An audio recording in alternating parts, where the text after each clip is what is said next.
గోరక్షణం చేస్తున్నటువంటి రోజులలో సనాతన ధర్మాన్ని నిలబెట్టడానికి హిందూ మతం పేరు మీద కోటలు నిర్మించి హైందవ సామ్రాజ్యాన్ని ఏర్పాటు చేస్తున్న రోజులలో ఆయనకి శక్తి యొక్క అండ కావలసి వచ్చింది, అమ్మవారి అండ కావలసి వచ్చింది. శ్రీశైల క్షేత్రానికి వెళ్లి ఆ రోజులలో మీరు శివాజీ మహారాజు యొక్క చరిత్ర జరిగితే తెలుస్తుంది. హడిలిపోయారు మంత్రులు, సేనానులు. ఇదేమిటి ఇంత ప్రౌఢమైన వయస్సులో ఇంత యుద్ధ సమయంలో అకస్మాత్తుగా వెళ్లి ధ్యానంలో కూర్చుంటున్నాడు, అసలు బయటికి రావట్లేదని. భ్రమరాంబ అమ్మవారిని ధ్యానం చేస్తూ కూర్చున్నాడు శివాజీ మహారాజు.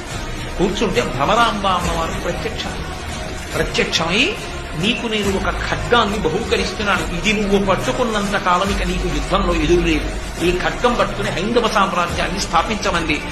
భ్రమరాంబ అమ్మవారు కటాక్షించినటువంటి ఖడ్గాన్ని చేత పట్టుకునే శివాజీ హైందవ సామ్రాజ్యాన్ని స్థాపించాడు.